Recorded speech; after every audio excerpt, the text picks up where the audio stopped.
નમસ્કાર દર્શક મિત્રો, રિયલ સમાચારમાં આપનું હાર્દિક સ્વાગત છે। સમાચારોની શરૂઆત કરતા પહેલા એક નજર કરીએ આજના મુખ્ય સમાચારો પર।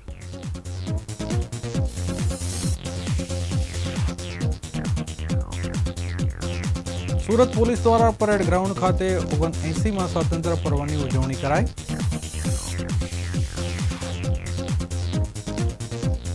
સ્વાતંત્રતા પર્વ પર મેયર દ્વારા અભૂતપૂર્વ કામગીરી કરનાર કર્મચારીઓ અને અધિકારીઓનું સન્માન કરાયું। સુરતની શાળામાં 79માં સ્વાતંત્ર્ય પર્વની ઉત્સાહભેર ઉજવણી કરવામાં આવી।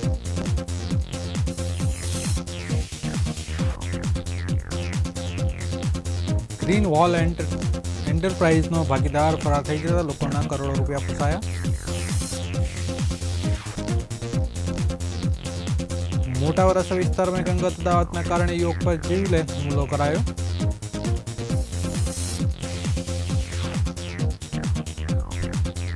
ગુજરાત પર એક સાથે 4 સિસ્ટમ સક્રિય થતા ભારે વરસાદની આગાહી।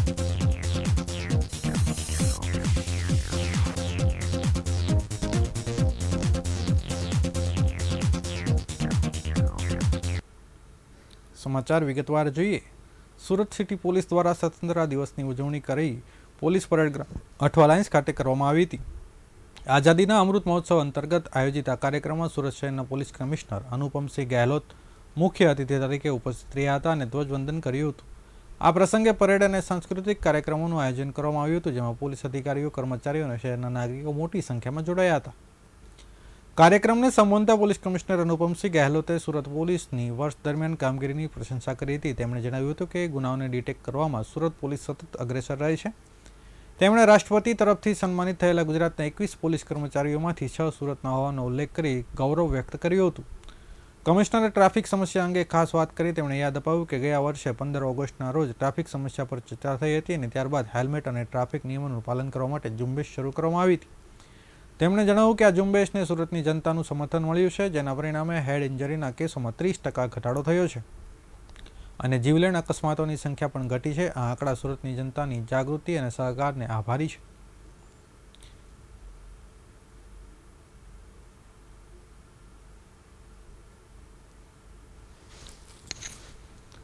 સુરત મહાનગરપાલિકા દ્વારા આજરોજ રાષ્ટ્રીય પર્વના 79માં સ્વાતંત્ર્ય દિવસની ઉજવણી ભાગરૂપે મેયર દક્ષિશ માવણી વરદ હસ્તે કાંસાનગર ક્રિકેટ ગ્રાઉન્ડ ખાતે ધ્વજવંદન સમારોહનું આયોજન કરવામાં આવ્યું હતું। આ કાર્યક્રમ પ્રસંગે શાળાના વિદ્યાર્થીઓ દ્વારા દેશભક્તિના નારા સાથે પ્રભાત ફેરી કરવામાં આવી હતી।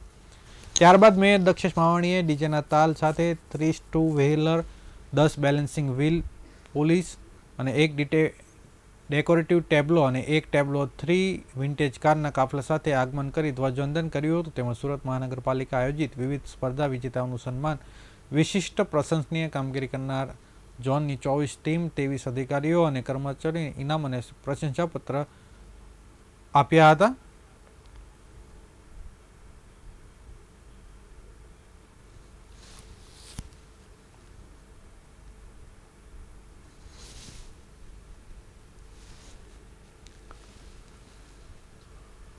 બધાને ખૂબ હાર્દિક શુભકામનાઓ। સુરત શહેરમાં આજે કતારગામ ઝોનમાં સ્વતંત્રતા દિવસની ઉજવણી કરવામાં આવી રહી છે। ખૂબ સરસ સાંસ્કૃતિક કાર્યક્રમ યોજવામાં આવ્યા છે, ફ્લેગ હોઇસ્ટિંગ કરવામાં આવ્યું છે અને સાથે સાથે જેને પણ કર્મચારીઓએ, અધિકારીશ્રીઓએ અથવા ડોક્ટર્સે સરસ કામગીરી કરી છે, ઉત્કૃષ્ટ કામગીરી કરી છે, એ લોકોને આજે બતાવવામાં પણ આવ્યા છે। આ બધાને હું સુરત મહાનગરપાલિકા તરફથી સ્વતંત્રતા પર્વની ખૂબ હાર્દિક શુભકામનાઓ પાઠવું છું। સાથે સાથે જ્યારે સુરત શહેર સમગ્ર ભારત દેશમાં સ્વચ્છતામાં પ્રથમ આવ્યું છે, ત્યારે બધા સુરતવાસીઓને ખૂબ ખૂબ હાર્દિક અભિનંદન પણ પાઠવું। આજે 15મી ઓગસ્ટ નિમિત્તે સુરત શહેર સહિતની દેશભરમાં આજના દિવસની શાનદાર ઉજવણી કરવામાં આવી રહી છે। ત્યારે સુરત શહેરના કોસાડ સ્થિત આવેલી શાહ માંગીલાલ ઉમેદરા ચેરિટેબલ ટ્રસ્ટ સંચાલિત શાહ ગંગાબેન ઉમેદરા માધ્યમિક અને ઉચ્ચતર માધ્યમિક વિભાગ અને મણિબા રામચંદ્ર પટેલ પ્રાથમિક વિભાગ દ્વારા 79માં સ્વતંત્રતા દિવસના પાવન અવસરે ધ્વજવંદન કાર્યક્રમ યોજાયો હતો। ધ્વજવંદનનો કાર્યક્રમ શાળાના પરિસરમાં મુખ્ય અતિથિ અને માધ્યમિક શાળાના શિક્ષક ભરતભાઈ પટેલના હસ્તે સંપન્ન થયો હતો। આ પ્રસંગે શાળા પરિવારના ટ્રસ્ટના સભ્યો તથા વિદ્યાર્થીઓ અને સ્થાનિક નાગરિકો ઉપસ્થિત રહીને રાષ્ટ્રીય એકતા, દેશપ્રેમ અને સામાજિક જવાબદારીના સંકલ્પો સાથે તિરંગાને સલામી આપી હતી।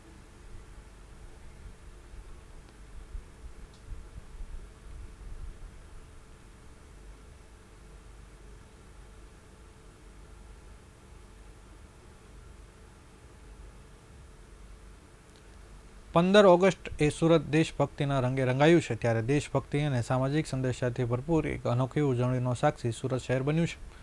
મોટા વરાછા ખાતે આવેલ શ્રી સોલાર સ્ટાર નર્સરી સ્કૂલે આ વર્ષના સ્વતંત્રતા દિવસને વિશેષ રીતે ઉજવ્યો હતો. શાળાના નાનકડા વિદ્યાર્થીઓ દેશપ્રેમના રંગમાં રંગાઈ સામાજિક જાગૃતિ રેલીમાં જોડાયા હતા. રેલી દરમિયાન બાળકો હાથમાં સુંદર બેનરો લઈ ભ્રષ્ટાચારનો ઇનકાર, ઈમાનદારીનો સ્વીકાર, સ્વચ્છતા, સ્વદેશી ચીજોનો પ્રોત્સાહન, સમયસર ટેક્સ ભરવાનું મહત્વ અને માનવતા વિકાસ જેવા સંદેશાઓ આપતા લોકોને પ્રેરણા જગાવી હતી.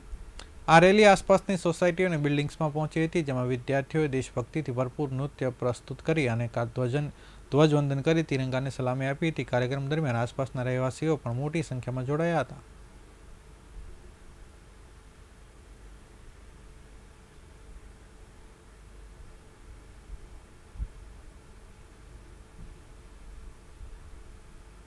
જાનવી ટંડેલ છે. આજનો અમારો 78મો સ્વાતંત્ર્ય દિવસ છે, જેની અંદર અમે રેલીનું આયોજન કર્યું છે, જેની અંદર અમે અલગ અલગ સોસાયટીમાં જઈને અમારા બાળકો ફ્લેગ હોસ્ટિંગ કરશે. ફ્લેગ હોસ્ટિંગ કરીને અમે અમારો મેઇન ઇન્ટેન્ટ એ છે, અમારો મેઇન હેતુ એ છે કે અમારે પબ્લિકને અવેરનેસ કરવાના છે. જેવી રીતે કે ભાઈ સુધરેગા ઇન્ડિયા તभी તો बढ़ेगा ઇન્ડિયા. આજે 15મી ઓગસ્ટ નિમિત્તે સુરત શહેર સહિત દેશભરમાં આજના દિવસની શાનદાર ઉજવણી કરવામાં આવી હતી. ત્યારે સુરત શહેરના ચોક બજાર મેમણ હોલ પાસે ધ્વજવંદન કાર્યક્રમ રાખવામાં આવ્યો હતો, જેમાં વિદ્યાર્થીઓ સહિત અનેક લોકો હાજર રહ્યા હતા. આજે ભારત દેશ સ્વતંત્ર થયાના 79 વર્ષ થયા છે, ત્યારે સુરત શહેર સહિત દેશભરમાં 15મી ઓગસ્ટની ધામધૂમપૂર્વક શાનદાર રીતે ઠેર ઠેર ઉજવણી કરવામાં આવી હતી. ત્યારે સુરત શહેરના ચોક બજાર સ્થિત મેમણ હોલ પાસે મેમણ સમાજ દ્વારા સાંસ્કૃતિક કાર્યક્રમ અને તિરંગાને સલામી આપવાનો કાર્યક્રમ યોજવામાં આવ્યો હતો. આ સમયે સ્કૂલના વિદ્યાર્થીઓ, શહેરીજનો ઉપસ્થિત રહેવા પામ્યા હતા અને તિરંગાને સલામી આપી હતી. તિરંગાને સલામી આપ્યા પછી સાંસ્કૃતિક કાર્યક્રમ પણ યોજવામાં આવ્યો હતો, જેમાં વિદ્યાર્થીઓએ સુંદર મજાનું નૃત્ય કર્યું હતું અને મેમણ સમાજના પ્રમુખ આસિમ બિસ્મલ્લાએ વધુ માહિતી આપી હતી કે તેઓ સમાજ માટે ઉત્પન્ન થતા અનેક પ્રશ્નોનું નિરાકરણ પણ કરશે.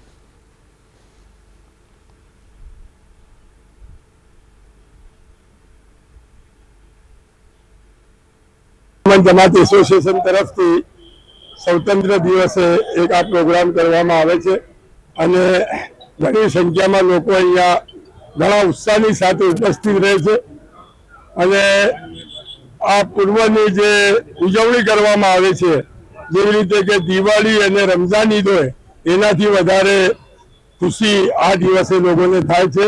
અને અમારા દેશની આઝાદી માટે જે લોકોએ એટલી કુરબાનીઓ આપી હતી, એ લોકોને પણ આજે યાદ કરવામાં આવે છે અને એ લોકોની કુરબાની હતી કે જેના લીધે આજે અમારો દેશ આઝાદ થયો છે.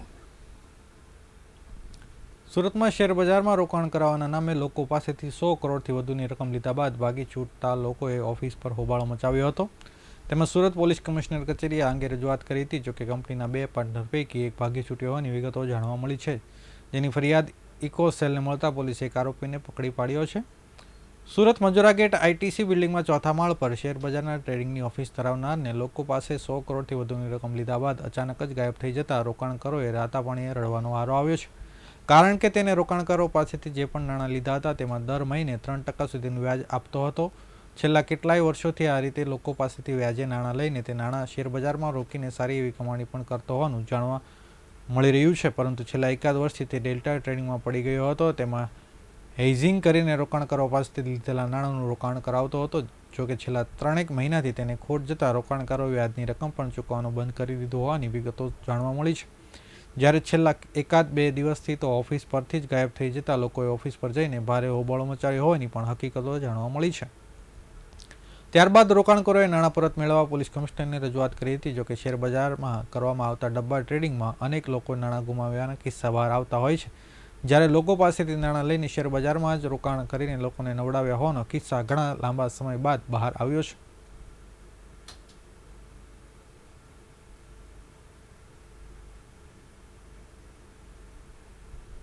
આજે અમે ફરિયાદ એ લઈને આવ્યા છે કે જૈનમની જે સબ બ્રાન્ચ છે ગ્રીન વોલ, જેના પાર્ટનર છે નિમિતભાઈ શાહ અને હિરેનભાઈ જાદવ, તે બંને ડિપોઝિટ લઈને ફરાર થઈ ગયા હોય એવી વાત મળી હતી અમને. તો સવારે અમારા બધાની લિમિટ કપાઈ ગઈ હતી, એટલે અમે અમારા ડિપોઝિટ માટે હિરેનભાઈને મળવા ગયા તો એમને કોઈ જવાબ જ નથી ને નિમિતભાઈ તો ફરાર જ છે, એમનો કોઈ અતો પતો જ નથી. એટલે અમે પોલીસ કમિશનર કચેરીએ આવ્યા છે કે ભાઈ અમે જેટલા બી લોકો છે બધા નાના સાધારણ માણસો છે, તે અમે જે ટ્રેડિંગ કરતા હતા એ અમારી જે ડિપોઝિટ છે તે અમને પાછી જોઈએ છે. કેટલાક લોકો ભોગ બન્યા છે? આમ ગણતરી આશરે 150 થી 200 લોકોની છે, કારણ કે તે લોકો પાસે 950 કોડ ચાલતા હતા અને આશરે 150 થી 200 કરોડનો આંકડો મૂકવામાં આવે છે. કઈ પ્રકારે તમને ત્યાં વાતચીત કરવામાં આવી છે નફા નુકસાનની? નફા નુકસાનની વાતચીત એવી હોય છે કે ભાઈ મહિને જે બી અમારું કામકાજ થાય એમાં 70% નફો અમારો હોય અને 30% નફો એ લોકોનો હોય. અમે 5-5 લાખ રૂપિયા ડિપોઝિટ ભરી છે, કોઈ 5 લાખ ભરી છે, કોઈ 10 લાખ ભરી છે, કોઈ કરોડ ભરી, 10 કરોડ ભરી છે, એવા મોટા મોટા આંકડા પણ છે આમાં. સુરતના મોટાવાડા વિસ્તારમાં રહેતા પરેશભાઈ મિયાણી પર અંગત અદાવતને કારણે જીવલેણ હુમલો થયો છે. હુમલો તેમના જ પાડોશી કલ્પેશ નાવડિયા દ્વારા લોખંડના સળિયા વડે કરવામાં આવ્યો હતો. આ સમગ્ર ઘટનાના સોસાયટીના સીસીટીવી કેમેરામાં કેદ થઈ ગઈ છે. આ મામલે ફરિયાદ નોંધાવવામાં આવી છે. જોકે પોલીસ દ્વારા હળવી કલમો લગાવવામાં આવી હોવાનો આક્ષેપ કરવામાં આવ્યો છે. આ મામલે પરેશભાઈ દ્વારા સુરત પોલીસ કમિશનરને રજૂઆત કરવામાં આવી છે. ગત 12 ઓગસ્ટના રોજ મોટાવાડા વિસ્તારમાં રહેતા પરેશભાઈ મિયાણી પર તેના જ પાડોશી કલ્પેશ નાવડિયા દ્વારા લોખંડના સળિયા વડે હુમલો કરવામાં આવ્યો હતો. હુમલામાં પરેશભાઈને છાતી, પગ અને પાંસળીના ભાગે ગંભીર ઇજાઓ થતાં તેમને તાત્કાલિક હોસ્પિટલમાં ખસેડવામાં આવ્યા હતા. બીજી તરફ ભોગ બનનારના પરિવારજનોએ ઉત્તરાયણ પોલીસ પર ગંભીર આક્ષેપો કર્યા. તેમણે જણાવ્યા અનુસાર પોલીસે હુમલાખોરો સામે હળવી કલમો લગાવી છે, જ્યારે હુમલો હત્યાના પ્રયાસ સમાન છે. આ ઘટના બાદ ફરિયાદી દ્વારા પોલીસ કમિશનરને રજૂઆત કરવામાં આવી છે કે આ કેસમાં હત્યાના પ્રયાસની કલમો આઈપીસી કલમ 307 ઉમેરવામાં આવે. આ ઉપરાંત હુમલાખોરોએ પોતાની વગનો ઉપયોગ કરી ફરિયાદી પર મારીનો ગુનો દાખલ કરાવ્યો હોવાનો આક્ષેપ કરવામાં આવ્યો છે. ભોગ બનનારના સંબંધી પાર્થ મિયાણીએ આ અંગે જણાવ્યું કે પોલીસ દ્વારા આ મામલે નિષ્પક્ષ તપાસ કરી હત્યાના પ્રયાસની કલમો ઉમેરવામાં આવે તેવી અમારી માંગ છે.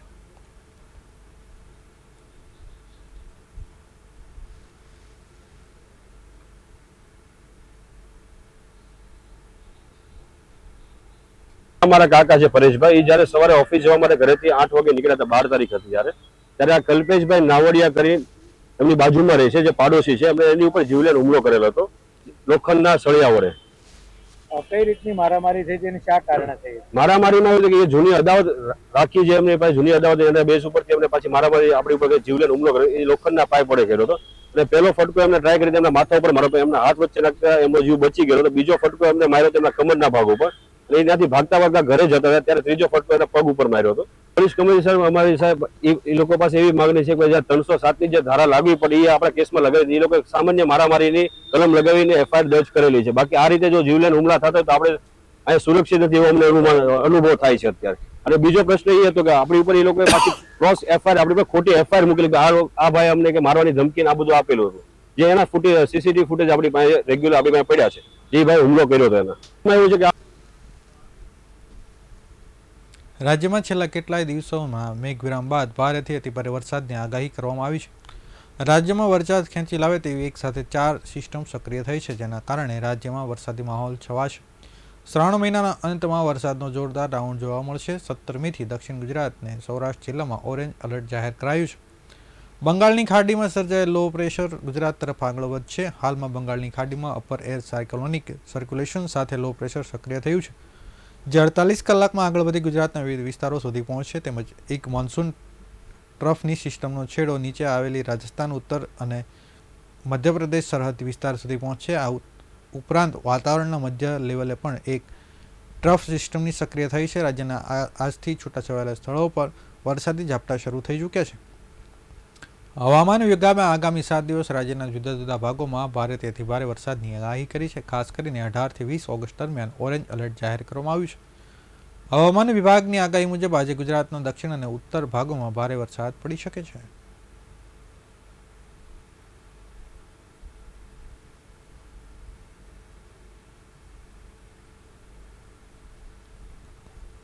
નવલા નોરતાને હવે થોડાક જ દિવસો બાકી રહ્યા છે, ત્યારે આ વર્ષે ફરી એકવાર યશવી ફાઉન્ડેશન દ્વારા આયોજિત યશવી નવરાત્રી 2025નું આયોજન કરવામાં આવ્યું છે.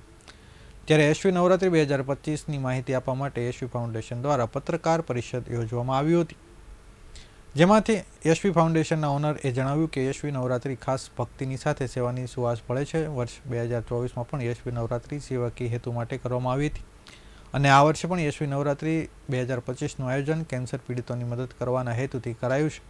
યશવી નવરાત્રીમાં પણ ગત વર્ષની જેમ ગુજરાતની સુપ્રસિદ્ધ ગાયિકા અને ગરબા ક્વીન કિંજલ દવેના અવાજમાં નવરાત્રિની મજા માણી શકશો. આ વર્ષે ફાઉન્ડેશન દ્વારા યશવી નવરાત્રિનું આયોજન વેસુ વીઆઈપી રોડ ખાતે આવેલ ભગવાન મહાવીર કોલેજની સામેના ગ્રાઉન્ડ ખાતે યશવી એસી ડોમમાં કરવામાં આવ્યું છે, જેમાં સૌથી મોટા એર કન્ડિશનર ડોમમાં અદ્યતન સાઉન્ડ ટેકનોલોજીની વચ્ચે ખેલૈયાઓ મન મૂકીને ગરબે ઘૂમવાનો આનંદ લઈ શકે છે. તે રીતે વિશાળ જગ્યા કરવામાં આવી છે. ગરબા રમવા અને માણવા માટે આવનાર લોકોને પાર્કિંગની પણ કોઈ જાતની અગવડ ન પડે તે માટે ગરબા ગ્રાઉન્ડની સામે જ પાર્કિંગ માટેની જગ્યા ફાળવવામાં આવી છે. સાથે સાથે કોઈપણ પ્રકારના વિક્ષેપ વગર ખેલૈયાઓ ગરબા સ્થળ પર પ્રવેશી શકે તે માટે સૌથી સરળ ડિજિટલાઇઝેશન એન્ટ્રી રાખવામાં આવી છે. તારીખ 22 સપ્ટેમ્બરથી 2 ઓક્ટોબર એમ 11 દિવસ યશવી નવરાત્રિનું આયોજન કરવામાં આવ્યું છે.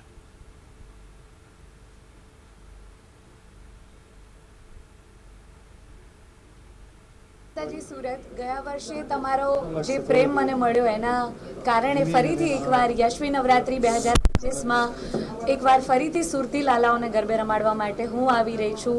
તો જલ્દીથી આપણે સૌ મળીએ ભગવાન મહાવીર કોલેજની સામે યશવી એસી ડોમમાં શહેરની વચ્ચોવચ્ચ.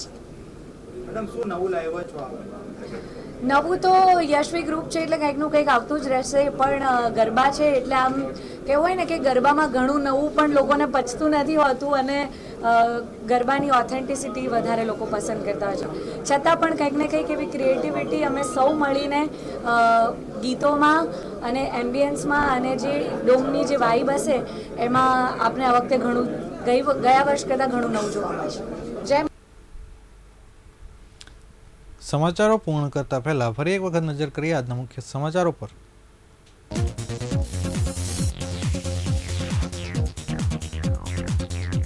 સુરત પોલીસ દ્વારા પરેડ ગ્રાઉન્ડ ખાતે 79માં સ્વતંત્ર પર્વની ઉજવણી કરાઈ.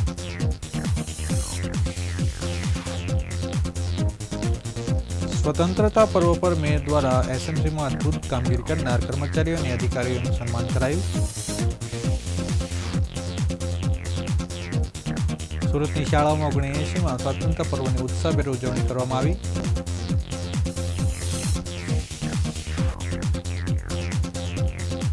ગ્રીન વોલ એન્ટરપ્રાઇઝનો ભાગીદાર ફરાર થઈ જતા લોકોના કરોડો રૂપિયા ફસાયા.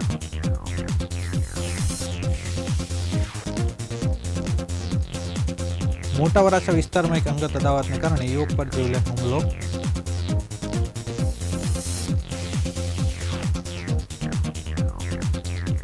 રાજ્યમાં એક સાથે 4 સિસ્ટમ સક્રિય થતા ભારે વરસાદની આગાહી.